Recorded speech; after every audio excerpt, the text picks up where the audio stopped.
So tonight we're going to be looking at death as related to Hinduism and Buddhism.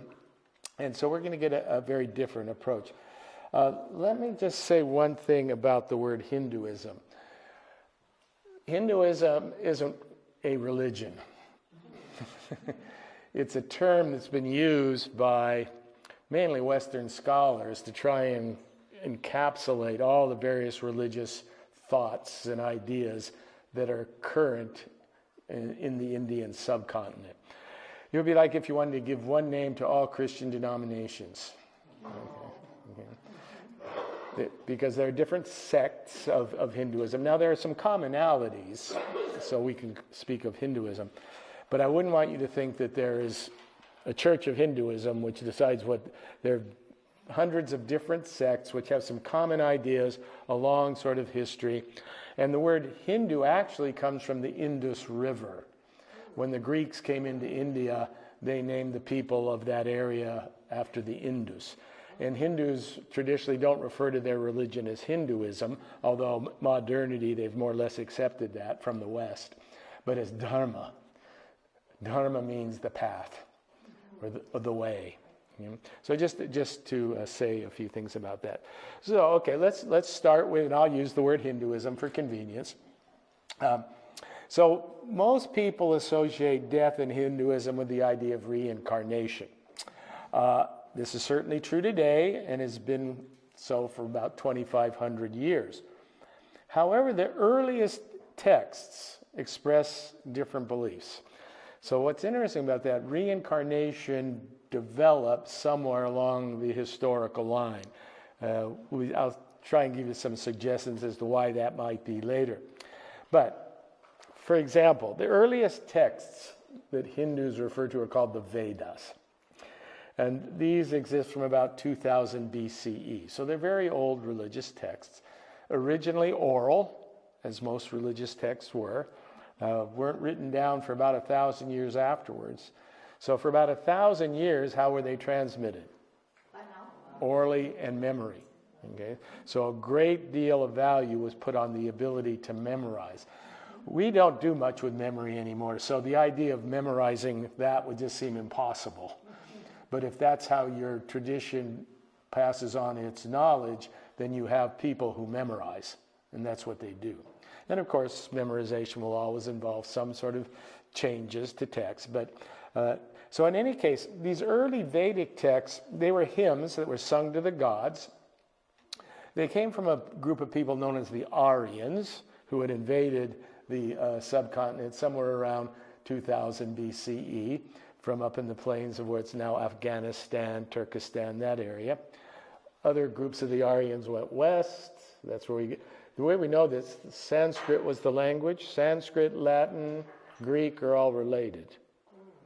They all came from this one family group as it was spreading out.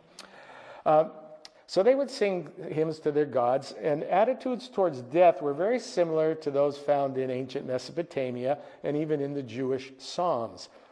There's a great enthusiasm for life, and death is to be warded off, pushed away as long as possible. So the early Vedic Aryans were very this-worldly. Death was seen as a type of evil that you wanted to push away. So just listen to this. This is from one of the Vedic hymns from the Rig Veda. Go hence, O death, pursue thy special pathway. Apart from that which gods are wont to travel.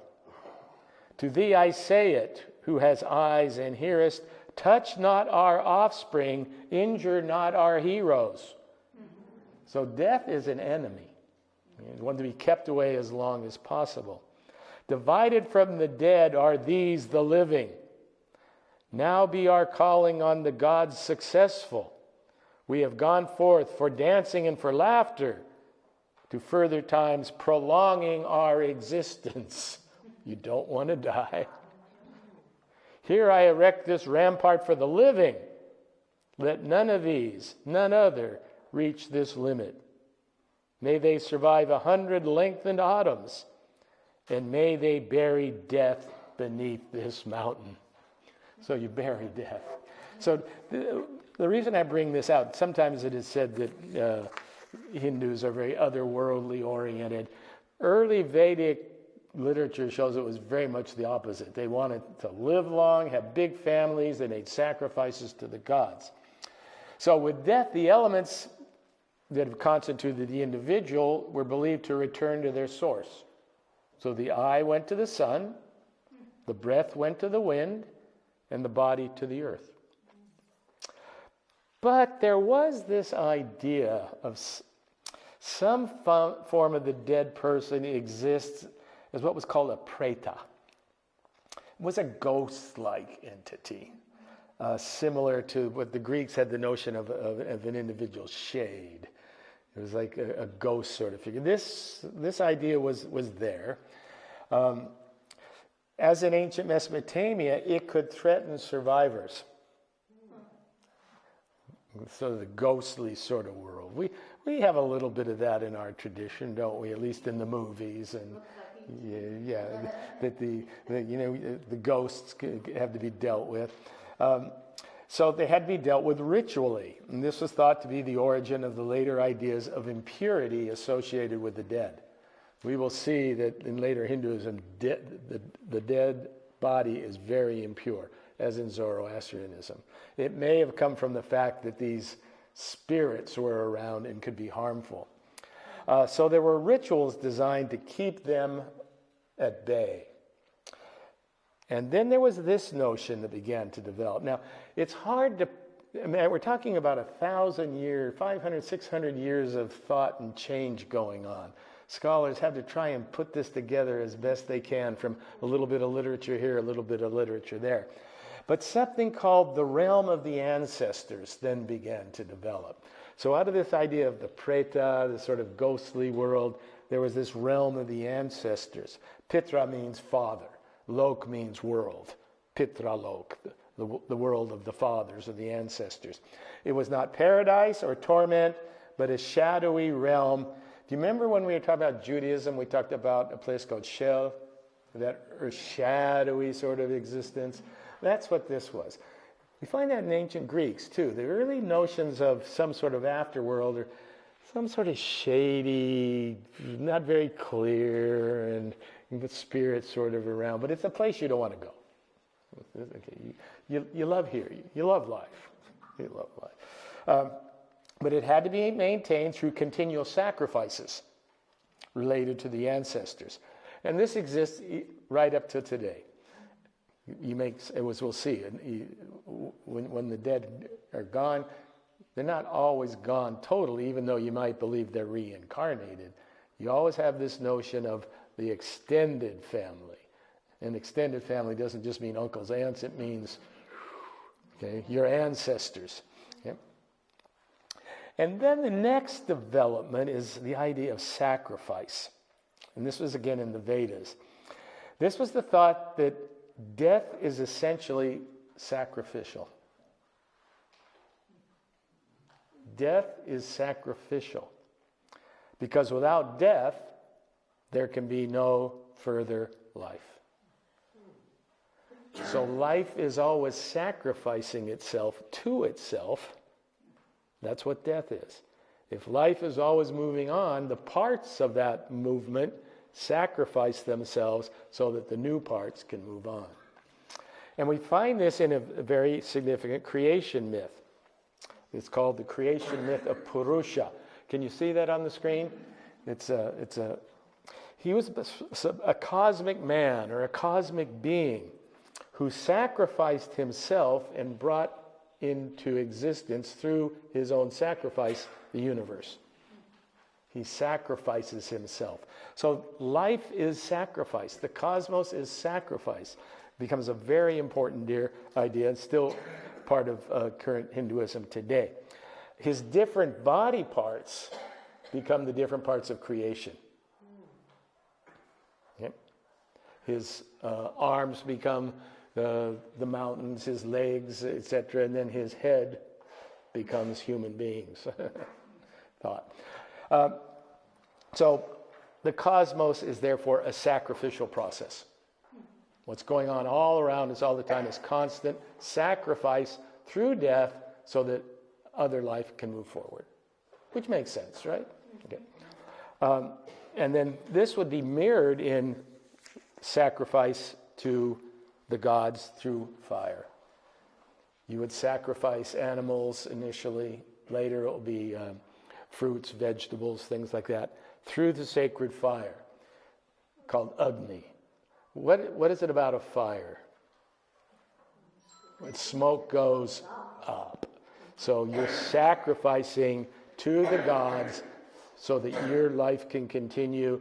And so these are now notice I haven't said anything at this point about what? Reincarnation. Okay? Reincarnation doesn't really come about until somewhere between 1000 and 600 BCE. So there's about 1,000 years of religious ideas going on before reincarnation really starts to come into being.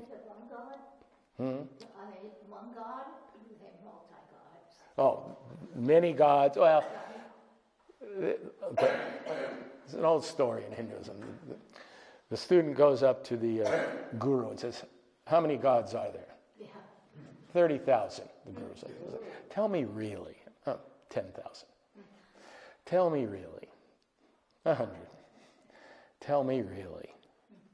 10. Down to 2. Tell me 1. He said, well, what are all the others? They're manifestations of that one. They're all parts of that one. So by the time of the Buddha, in reincarnation had become an established metaphysical belief. So established that it is never doubted. If you want a comparison in Judaism, no one ever doubts the existence of Yahweh. That's your foundation. In reincarnation, across the religious spectrum in India, by 500, 600 BCE, it's accepted. It just is. Okay. Might make some few speculations as to why, but here we have in the Upanishads. Now these are 1000 BCE. Numerous references to the idea of rebirth. For example, this famous Upanishad, the Chandogya Upanishad. The doctrine is explained. Why is there reincarnation?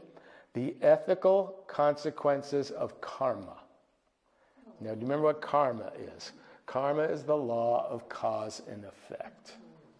What you do has consequences. So this idea developed that there had to be some sense of continual cause and effect process to ensure justice. You see how the two would fit? If there's no justice, it's hard for people to live without justice, the feeling that if the cosmos isn't just. So if you're going to die, you're going to have consequences for your actions. So that will take place in another birth. So what you're doing now will have consequences in a life after your body dies.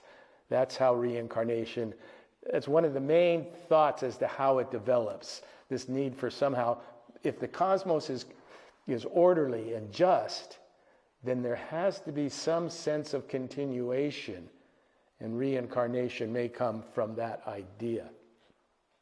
The best explanation is found in this text, the Bhagavad Gita, which I think has been mentioned a number of times in different courses. It's called the Song of the Lord, earliest is 4th century BCE, maybe to later. The dates aren't quite sure. But again, the setting is a battlefield of a great war. You've heard this story before. There's this prince by the name of Arjuna. He's facing the prospect of battle with the enemy forces, many of whom happen to be his former teachers and relatives. So he's sitting, it's a civil war. And imagine many of the young men in the United States in the 1850s sort of experienced this sort of thing. Especially if you're on the border states. You'd be actually fighting against teachers. Arjuna is on the right. Yeah, that's Krishna above him. Okay. Krishna is his charioteer, and Krishna is the avatar of Vishnu. The avatar is the incarnation. Because like Jesus is the incarnation, okay? In Hinduism, Krishna is an incarnation of the god Vishnu. And when Arjuna sees this, he doesn't want to fight. I don't want to kill I used to take classes from that guy. I don't want to kill him. Or that's my cousin. And so this is the setting for the explanation that Krishna will give to Arjuna as to what allows him to fight. Now you got to remember, he's fighting in a righteous cause here. That's sort of that's the accepted position of the text. There's these evil guys who have taken the kingdom, and now the brothers are going to try and get it back.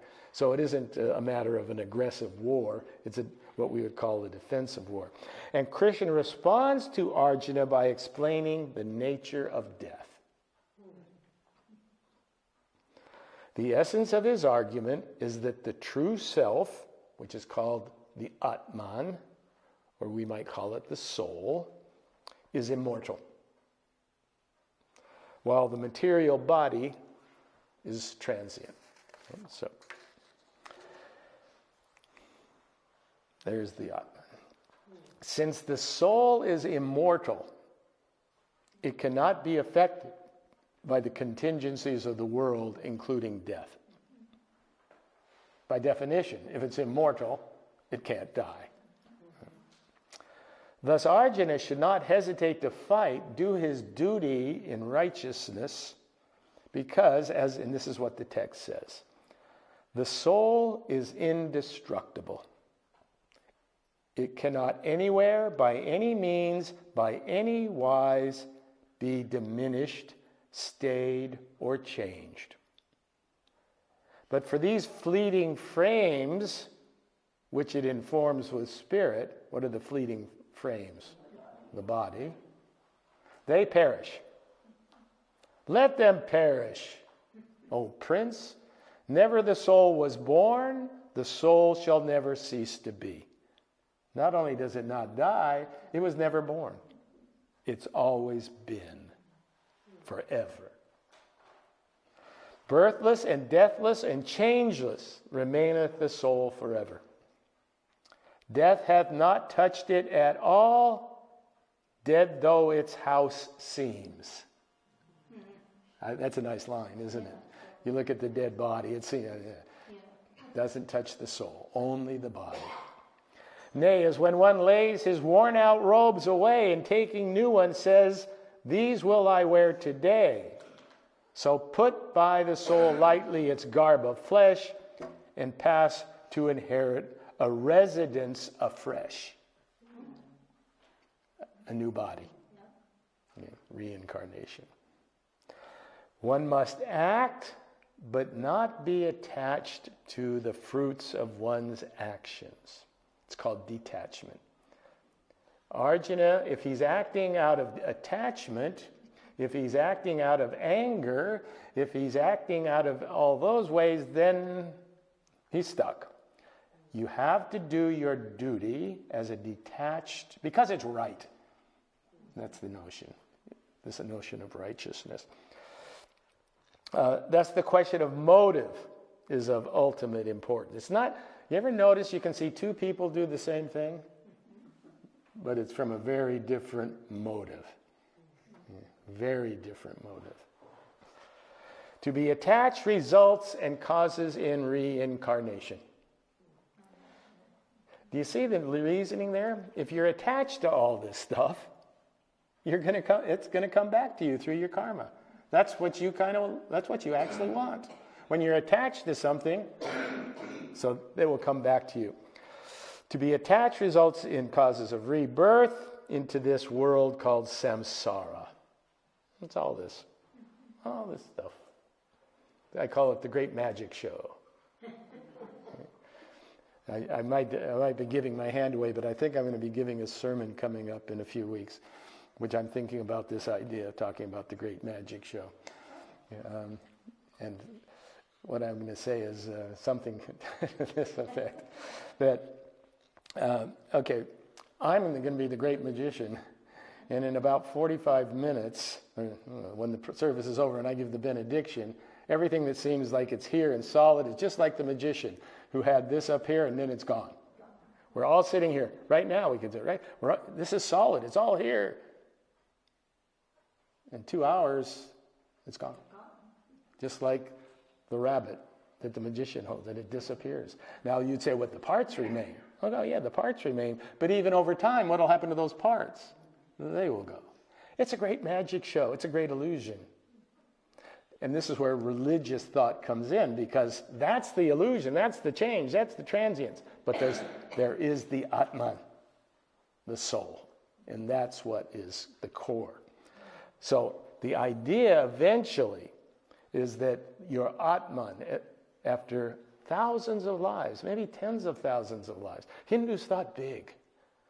They were aware that the cosmos was billions of years old when we thought it was 6,000 in the West. They have some of the largest numbers for time and space, some of the great mathematicians. You may have thousands and thousands and thousands of lives, but eventually you want to stop.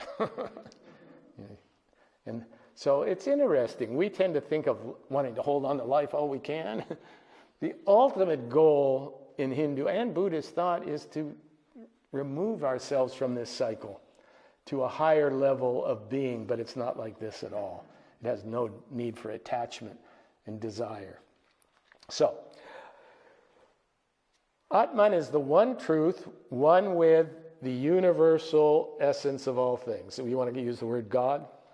So in Hindu high philosophy, that Atman within you is one with God.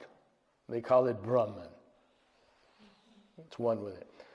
The comparison that's usually made is like you're the little bubbles on the, when you take a bath, the little bubbles on the water.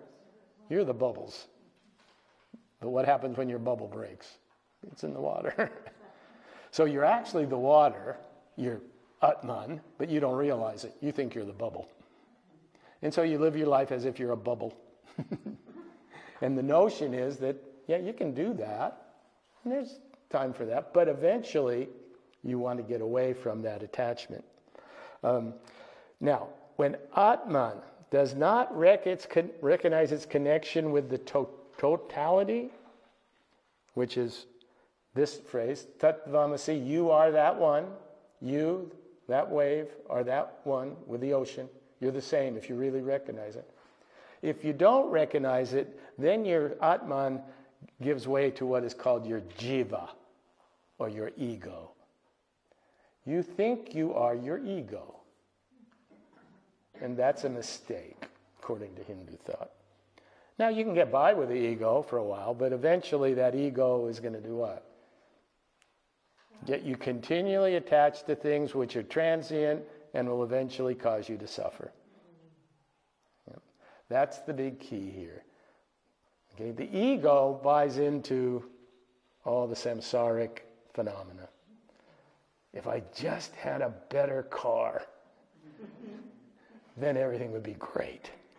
Well, for a while. See, Hindus think in big terms. We tend to think in immediate terms. You ever notice that? We don't plan ahead. Anyway, this is the big picture. So, what you want to do is get away from your jiva and identify with your Atman. And when you know that you're identifying with your Atman, you're acting like everybody else, but you don't give a frig what happens. You don't care about the results. You do it because it's right, not whether you're going to get something out of it, or whether anyone's going to get something out of it. You just do it because it's right. Then you're not attached. It's called detachment. We find that very difficult. And I'm not, by the way, I'm not claiming I'm detached. In most Hindus would say it takes thousands of lives to become detached. But you got 1,000. You got lots ahead of you. You can be here as long as you want. But eventually the notion is you'll get tired. You'll get tired of this endless circle of getting this, getting that, whatever it is. So, So most people are split. You know, we have both sides to ourselves. On the one hand, they're the pure Atma, which underlies everything, unaffected by all this. On the other hand, there's the Jiva, which constantly wandering around, psychologically affected to all the contingencies of worldly existence. As long as this split remains, reincarnation will keep going. No end. Cosmos is a big place. Because Hindus also had the notion that there's more than one creation. There's creation that lasts for millions and millions and millions of years. Then it comes back. Then there's another creation. Remember the Vishnu, the navel myth? Brahma creates the universe. Boom. Millions of years later, boom. Then a new one. Boom. Boom. So, Jiva is thus based on what we call this false identity. This is from a gentleman by John Boker, who's comparative religion. He says, humans make the mistake of thinking that the self is the ego. That's the big mistake. And that consequently they must commit themselves to even greater energy to the works of this world and its fruits. But that, in fact, is driving the spiral of entanglement and attachment deeper and deeper down, as when a screw is deeply embedded in a piece of wood. And one seeks to release it, not by unscrewing it, but by screwing it further into the wood, in the hope that it might be driven through the other side. But the wood, the universe, has no other side. There is no release by a deeper and deeper commitment to the ego. To be the knower of the whole is to realize that one can never stop the endless process of karma by throwing oneself ever more deeply into it.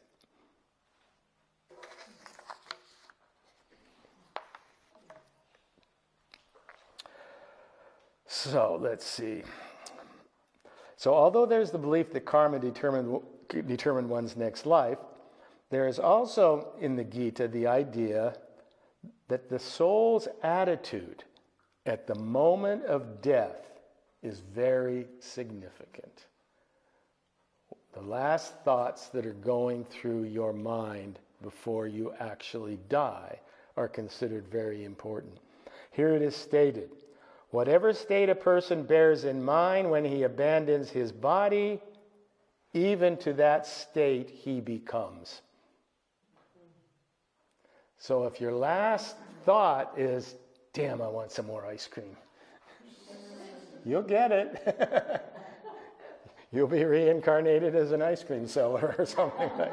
Okay? So it's the important idea here is what's going on in your consciousness right at the end is considered important. That's interesting. We have some evidence of that from near-death experiences, if you've ever read about NDEs. What's going on in the mind just before these people die often is then comes out in their experience to some degree. In any case, so this is the reason I mention this is if you can be cremated here, this is a place called Kashi, it was Benares, or today it's called Varanasi. If you can be cremated here in popular Hinduism, you even have the chance of stopping all that karmic residue. Now this is popular Hinduism. Most of your theologians, scholars wouldn't agree with that. But as a result, this is a place where if you can afford it, you will take your dying people to die. They're all along the river there. What can you see even there? Can you see the smoke? That's the cremation ground. But all behind there are what we sort of call hospices, where people go and stay for their last 3 or 4 days before they die. Because it's believed that if they're concentrating on the Ganga, the Ganges, the holy river, this will have a great impact on them. In fact, there's if you're interested in this city, Diana Eck wrote a book called The City of Light. She says, most cities promise a good life. The city of Kashi promises a good death. Here, death comes as no surprise. Every day the processions pass, bearing the corpse towards the cremation grounds. Every night the fires burn on the riverbank. Here, death is not denied, but welcomed as a long-awaited guest. Yeah. So I think it's probably true to say that, to a very large degree in this culture, we tend to deny death. We don't like to. At a dinner party, you usually don't start talking about it. They don't even think you're thinking. So this idea that not only what you're doing, but the last moments are important too. The last moments. And if you can die here, that's the place to go. Kashi. The source to which one desires to be reunited has been conceived in a number of ways. So you're united with a god that represents this. And here are the three main gods that deal with death. Shiva, Kali, and Yama. No, they don't look very pleasant, do they? That's the one you see there is called the Nataraj, the dancing Shiva, when he's up in his... I used to be able to do that for a lot longer. When he dances, the universe is destroyed. So when he dances, that for you individually, that's the dance of death. Okay? That's the dance of death. Kali, who is his consort or his wife in some of the legends, she doesn't look too nice either, does she? She's got skulls around her neck. She's known as the mother of death. And Yama is the lord of death and the dispenser of karmic justice. But all three are not to be feared. They look fearsome, but it's your pathway to liberation. Death is your pathway to liberation. How do you get off the cycle if you don't die? Okay. So at one level, they look fearsome, especially Kali. From the point of view of finite existence, she's the fearful destroyer of everything that exists. As such, she's known as the power of time. What destroys everything? Time. You ever thought of it that way? Time eats everything. Time. In 1,000 years, time will have eaten a lot of things. It's always eating. So from that perspective, she looks pretty scary. But when all is destroyed and the power of time appeased, the true nature of the eternal night reveals itself as a limitless joy, as eternal peace. What scares you is what will liberate you. You're afraid of that which will offer you release. Therefore, she's known as the transcendent night. Notice that her right hand is raised. That means no fear. No fear. Because people fear death, right? I think it's a fair statement. No fear. Death is not to be feared. What from a perspective of Maya appears as an annihilation is actually the road to liberation.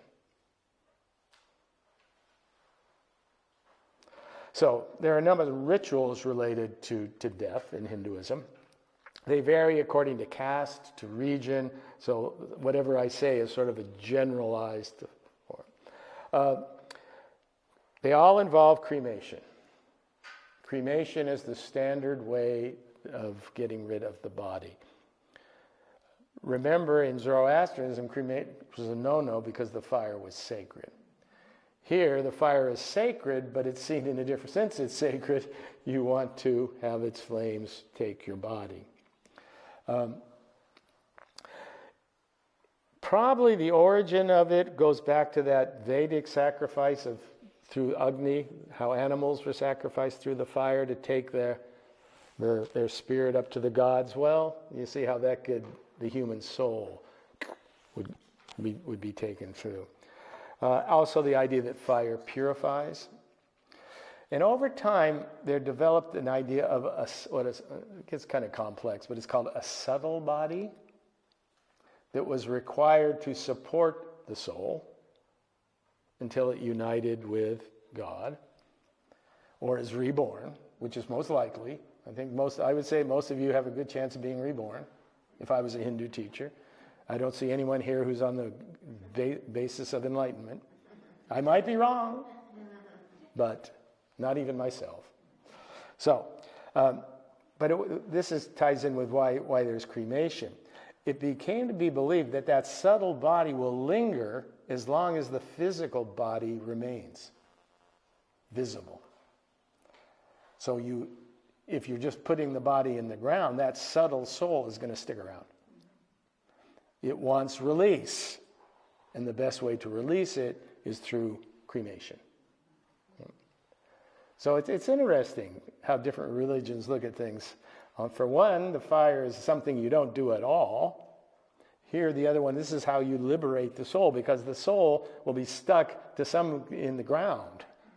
So cremation, along with reincarnation, has been pretty universal. Now, you see these are sort of open cremations. Most modern Hindus will go to crematoriums now, especially middle class. I mean, they all don't take place on the banks of rivers. If you can do it traditionally, that's said to hold great merit.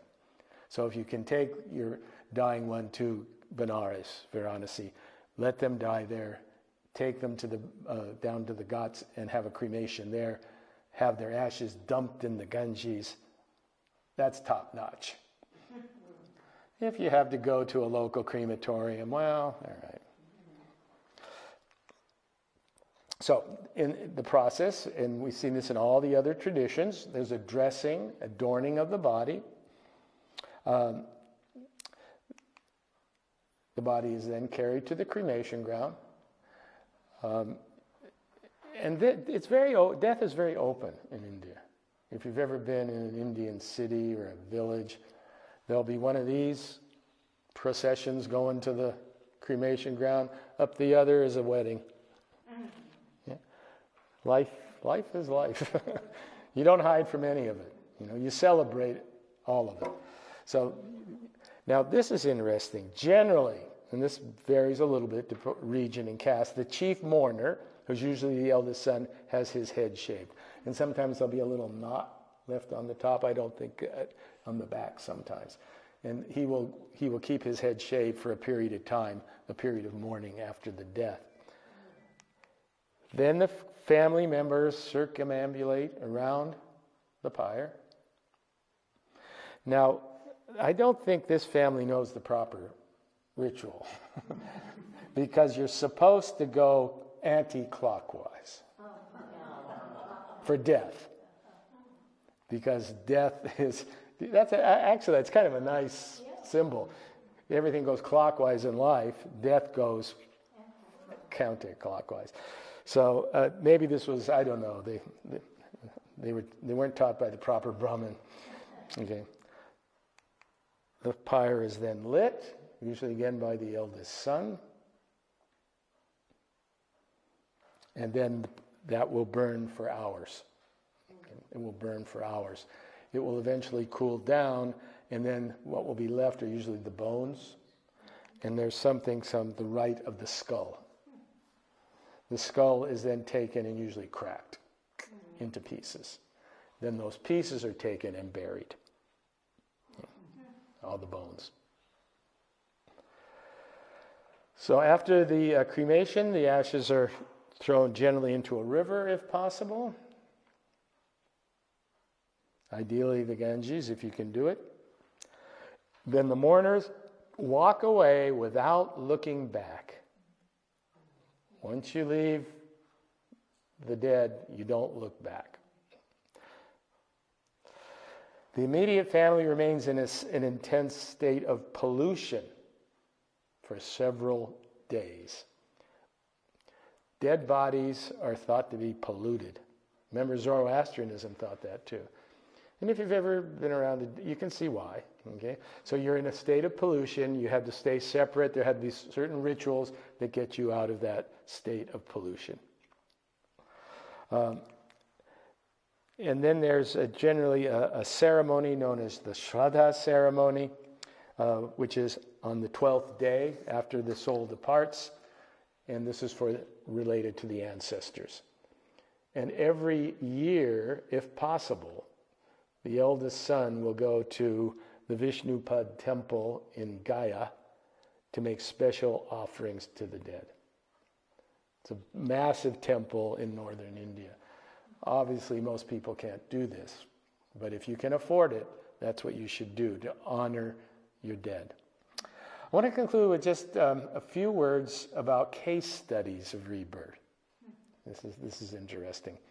Most detailed collections of personal reports of reincarnation have been published by this gentleman. He's a professor at the University of Virginia. His name is Ian Stevenson.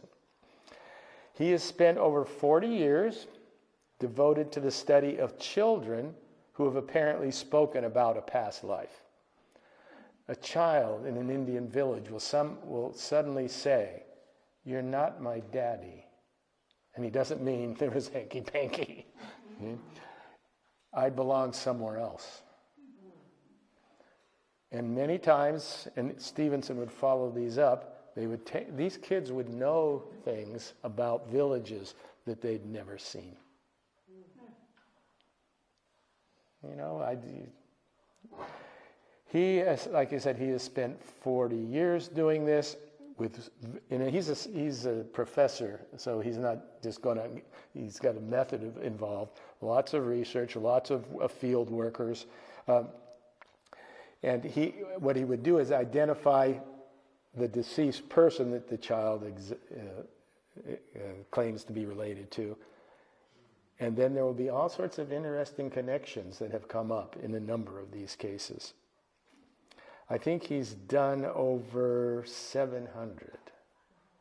So it's not like just a couple here and there. Skeptics claim that the accounts are over anecdotal, which to some degree they may be. Not scientifically rigorous. Maybe not. Stevenson would say he's been as scientifically rigorous as he can possibly be in this sort of thing. The other claims that why always in India? Well, he started doing studies outside, and he has done a number of studies outside of India. Why children? Because the notion is that at a certain time you forget. Can you remember when you were 2? Okay, so children, it is said, have greater access to pre-life memories. I just bring this up to show you that there's been some attempt to try and understand this other than just mythical folklore. You can do with it as you wish. Okay. So in reincarnation, you would come back, for instance, as a child. You wouldn't just come back as that ice cream man. No, but there would be some connection, at least this is the popular notion, of what you've done in your previous life that will connect you to the next life.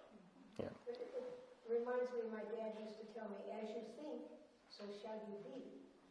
And Yes, and that comes in, that notion, the last thoughts are very important, yes, at least in the Hindu system. Yep. Think positively. I don't Okay. think that was in his Navy training. Okay, let's move to Buddhism. Like other religions, Buddhism has developed over time and place. There's not one Buddhism, many, many Buddhisms, commonalities, but many different Buddhisms. And in each case, there are differences, slight differences towards doctrine, especially as related to death. But again, there are certain structures where we can find agreement, so I will start making some generalizations. In terms of death, it's the idea that all things in existence are transient. Transient means not constantly, or non-permanent. Thus, death is embedded in our very nature. The moment, in fact, sometimes it's said in some Buddhist sutras, the moment you're born, it's like you've got a noose around your neck and you're in free fall. And you don't know what? When. Could be one day after birth, could be 100 years later. But death is there from the beginning. So it's part of life. It's part of life. This can be seen in the traditional story of what are known as the four visions. When the Buddha decides to leave his palace, his comfort gardens, and go out and find the truth, he has four visions, and one of those is death. Can you see it? It's, where is it? Here, on the right hand. It's not. It's up the right hand corner. Okay, that was one of the visions. Everything dies. And sometimes when that really hits you, what they call existentially, it can cause a bit of a crisis. We tend to grow up, everything's going to be okay. You know, the Dodgers are winning. You know, the party tonight, it's so, and you know, that sort of. But sometimes somewhere along the line, something happens, either in your own family or culturally, where suddenly, and for me, that was the assassination of John Kennedy. Because of the, not for my politics, which actually, but just the impact that had. Suddenly, the world didn't seem right. And my dad was crying. Everything seemed dark. Remember that weekend? And so that's... It had been quite a few years since we had a president assassinated. Yes. What was it, 1901? Yeah, was it? Yeah. It was right at the turn of the century. Yeah. And then before that, Yeah. it was 1884. Yeah, there was the yeah. Lincoln. Well, Lincoln was before that. Yeah. And who was it? Garfield? I can't remember.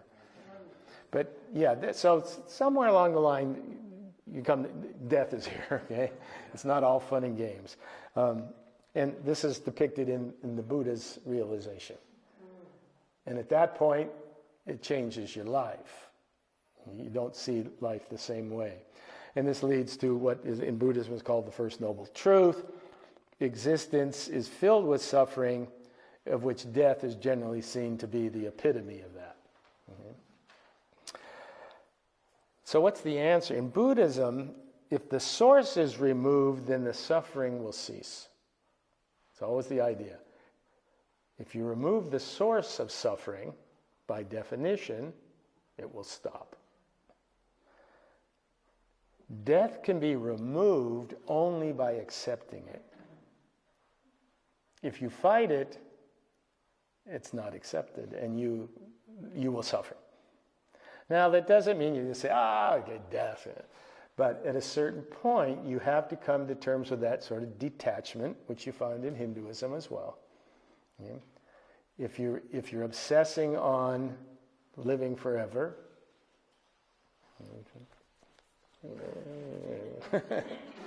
then you're going to be, in the long run, just fighting. What you're doing is fighting death and suffering more. So it's a type of, and all religions have this. It's a sort of submission.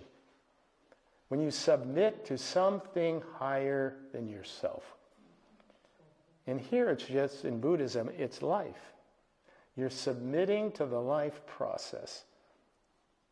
That doesn't mean you go around morbid and all you're thinking about is death, but death is part. The more you accept that, the greater you can live. And that's found in the Christian tradition, by the way, too. St. Augustine says the same thing. So, as a product of 6th century India, Buddhism inherited the idea of reincarnation. But Buddhism went a step further, and this is where it gets both interesting and a little bit complicated. In Buddhism, there is no permanent Atman. Remember in Hinduism, there was the... There is no permanent Atman that transmigrates from body to body. but something does migrate. This becomes very subtle. It's known as the doctrine of anatta, or anatman. A is a negative prefix in Sanskrit. So if there was Atman in Hinduism, there's Anatman. So there's no permanent thing within you that transmigrates. But there is transmigration. Yes, it gets a little complicated. Well, they say the way, there's something called the simile of the chariot. What's the chariot if you take all its parts away? Is there a chariot anymore? Same with you. What you have are called the 5 skandhas. That's what you're made up of. When those come apart, there's no you. But something still transmigrates. How do we explain that? This is the best explanation I know. If you take a candle that is lit and you light another candle, is it the same light that is now over here? No. But something has gone from here to here. So for Buddhists, what it is it's what they call a karmic energy. You are constantly letting out a karmic energy, but there's no you that will always be attached to that.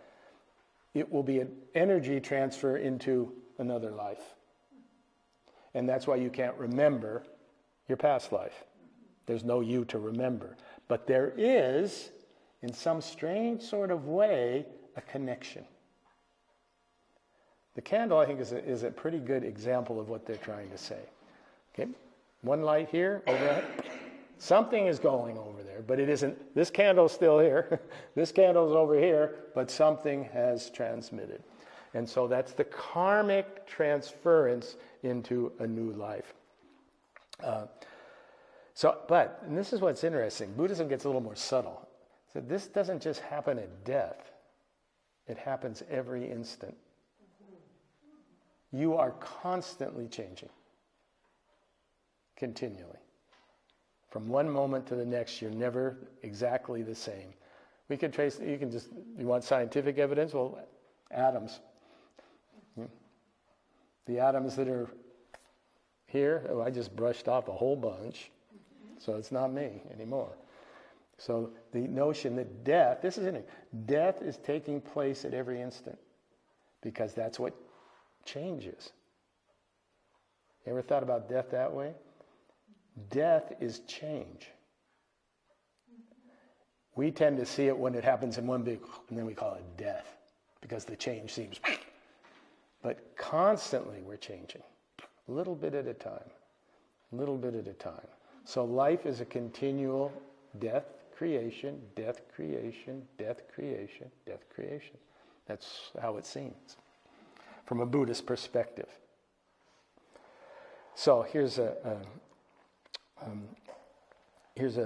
passage that might say something about that. Strictly speaking, this is from a Buddhist text. Strictly speaking, the duration of the life of being is exceedingly brief, lasting only while a thought lasts. If you have a new thought, you're not the same as you were. Okay? So that old has died, a new thought is there. It's a different way of thinking about death, because we like to think of death as just one big final boom. This is life, it's constantly going, and then we get the final. Just as a chariot wheel in rolling rolls on only one point of the tire, and in resting rests only at one point, exactly in the same way, the life of a living being lasts only for the period of one thought. As soon as that thought has ceased, the being is said to have changed. You're not the same person you were 5 minutes ago, because you have new thoughts that you didn't have then. As it has been said, The being of a past moment of thought has lived, but does not live, nor will it live. The past is gone. You ever notice that? You can't change the past. The being of a future moment of thought will live, but has not lived, nor does it live. Future will be, it's not now. Past has been, and right in that is constant change. And you call that the little death. Little death, little death, little death, little death. Until suddenly you realize, wow, there's been a lot of change as I look in the mirror. So, but it'd be interesting if you took a picture of yourself every day and just looked and ran it. You'd have to run it pretty quickly. You'd be there a long time. You know, for the first number of shots, it looks pretty much the same. Then and then, whoa. Have you ever seen some of the pictures of some of these great movie stars who, when they get into their 90s, trying to keep themselves? They don't. But somehow photographers get pictures of them. No, it's life. Yeah. It's life. In any case, so let's look at when the ultimate goal is to stop this karmic flow. That's similar as Hinduism, and it's called nirvana.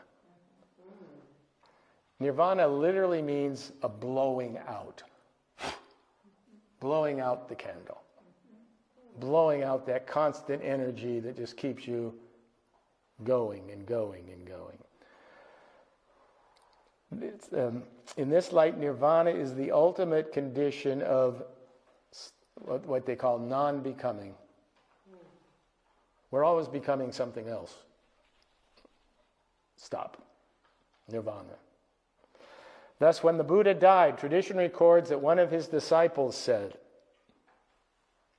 and by the way, let me just go back to that first one this is a very famous image.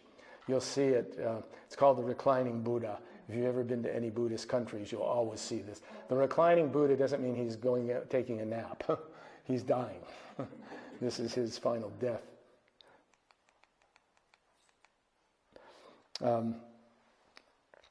When the Buddha died, when he who from all craving was free, he's free from desire, who to nirvana's tranquil state had reached, when the great sage finished his span of life, no grasping struggle vexed his steadfast heart.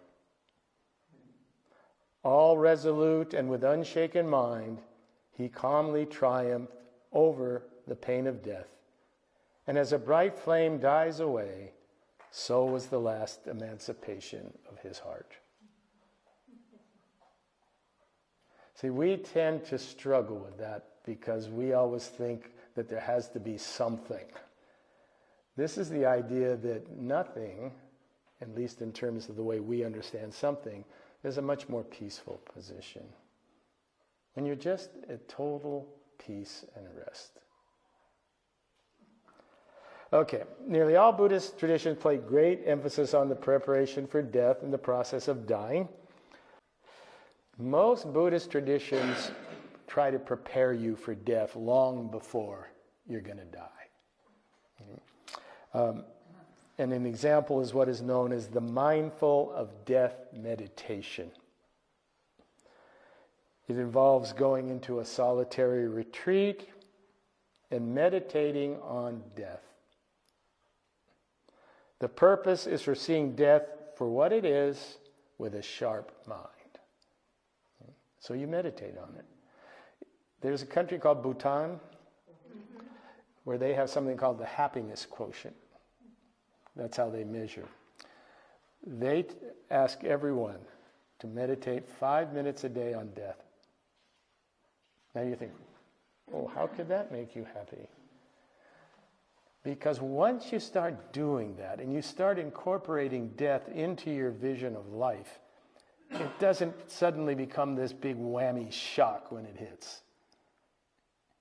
It's like anything. If you prepare for it, if you meditate on it, because it's going to happen. It's going to happen to everyone. We know that. But So what we like to do often is, oh, we'll talk about it later. And, oh, well, how about now? No, a little later. This is this isn't gruesome. It's just recognizing into your consciousness what will eventually happen. Because if you don't, the thing is, if you don't, then when it comes, like anything, if you're not prepared, it'll give you a good whack. Now it's going to give you a whack anyway. But if you've at least thought about it, prepared about it, meditated about it, it can help. It can help. Like I said, and the purpose is for seeing death for what it is. The moment of death is also considered very important, because at the moment of death, karma brings into consciousness certain images and signs. Concentrating on seeing these images for what they are is deemed important. So what this says, and this is actually backed up by some near-death experiences, whatever is going on in your consciousness at death, that's going to linger. Let's just talk about it in the brain for a while. It's going to linger there for a while. That energy is going to be there. And what will likely happen is you're going to project some of your own thoughts, as in dreams, into your death experience. And these meditative devices say, that's what's happening. Just if you know that, if you know it's just your own mind projecting things. So when you see something that's really scary, it's not real. It's what? It's your mind. It's probably your fear of death. So these sort of meditations prepare you for that. The best example, a very famous text called the Tibetan Book of the Dead. Has anyone ever heard of this? This is a book that was developed in Tibet for dying monks, for guidance for dying monks. It's not one work. It's been a collection of traditions that have been kept over centuries. Like I said, it's found in Tibetan Buddhism. It helps them cross over. When a monk dies, he will have fellow monks with him to help him cross over. Because the karmic residue will start to come out. And the idea is you're constantly reminding the person of what that is and how to be peaceful. We do this to some extent, don't we? When you're with a person that's dying, you try and tell them it's okay. I remember when Chris's mom finally passed, she was holding on because she sort of was afraid to leave Joe. You know, she didn't, and we finally said, it's okay.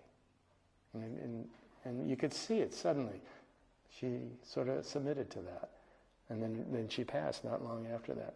So this has been something that's created in Tibet. And actually the ancient Egyptians had it too. It's called the Egyptian Book of the Dead.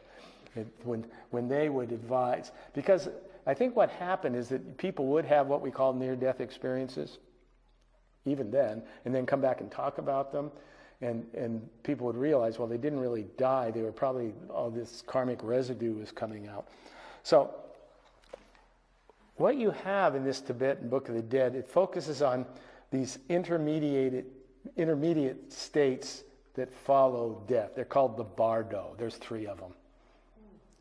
When you die, according to the Tibetan Book of the Dead, you go into a realm called, 3 realms called the bardo. And these are stepping stones from accumulated karma. In this state, all manners of possibilities and consequences present themselves in forms of both demons and gods, pleasure and pain, fear and joy. These images, because they're in your brain, they're in your mind, as that brain peters out, according to the Tibetan Book of the Dead, these are going to come out. And the guide is there to help you recognize that's all they are. Because if you buy into them, you will be reincarnated. If you buy into your fears, if you buy into your desires, you're coming back. Because the mind has bought into that cycle. So the whole purpose of this was to allow people to let go. Let go. In other words, these bardos only have the degree of reality that we project onto them. And it's important to know that. It's important even in psychoanalysis to know those things, isn't it? To know that certain neurotic states are really your own. They're not out there. They're in here. And just knowing that is then helpful. Because if you're always looking for it out there, you're never going to find it. Okay.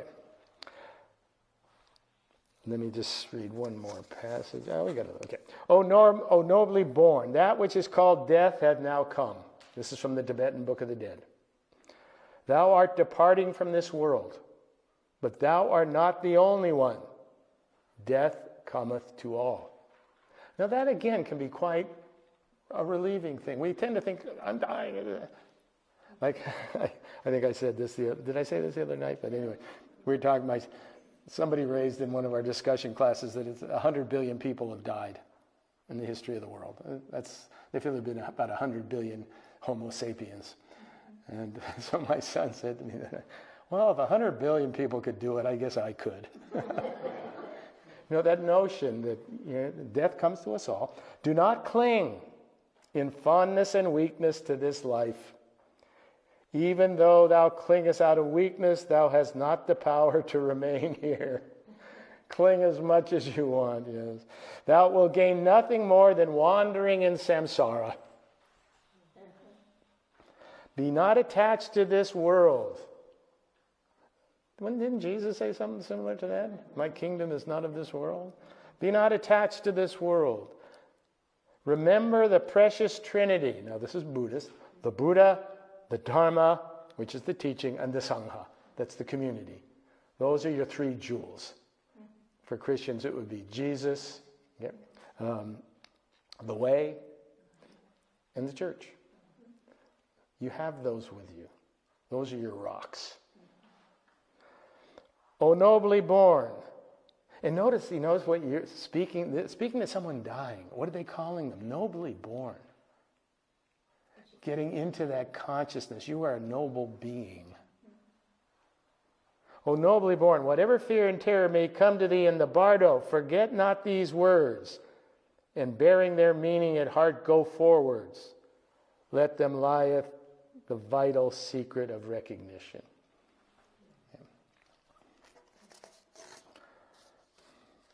So, contemplation of death is also very important in Zen Buddhism. That's mainly in Japanese Buddhism.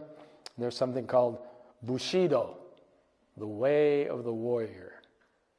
Bushido. The ideal here is facing death without fear. It's a very big Japanese.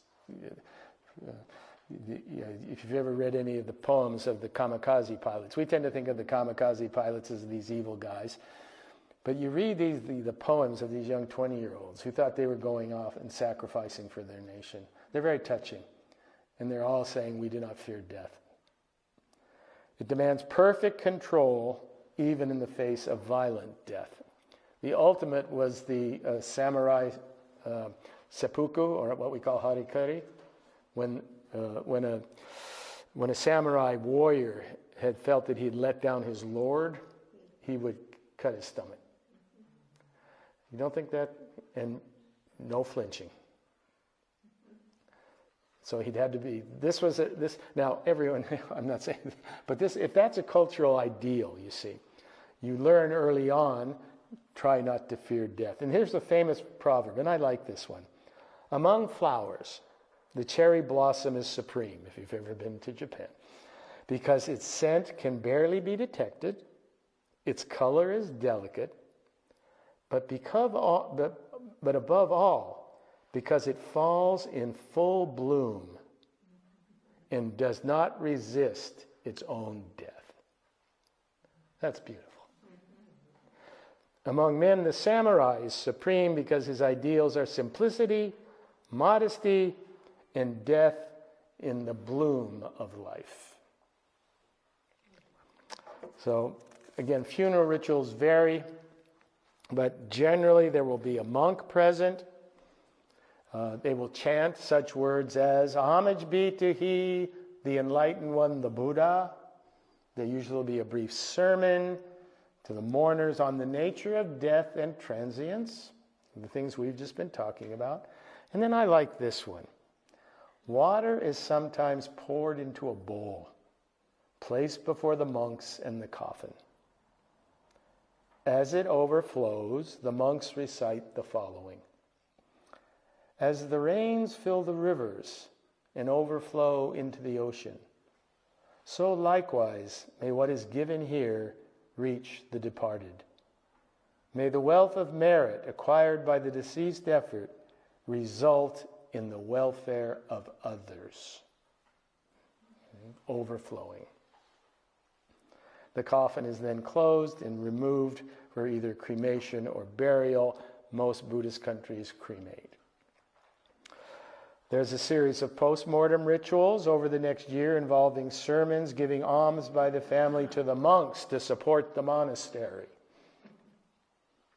In some cultures, there's what's known as the cloth offering.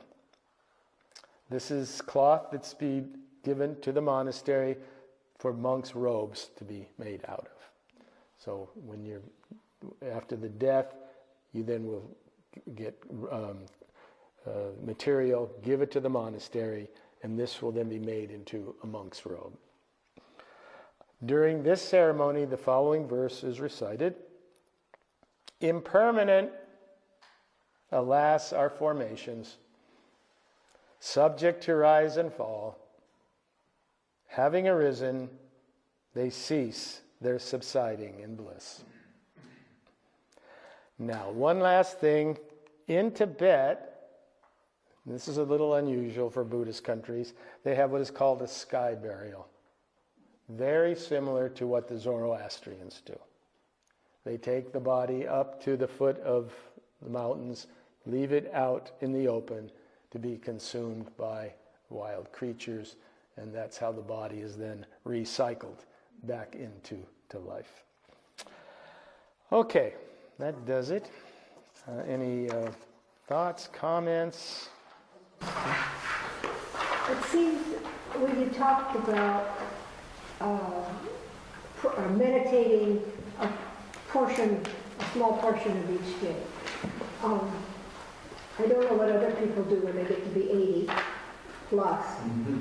But I think it's a rather natural thing as we mature to think about not just about my dying, but while I am living, what is important, because that's what will remain when I die.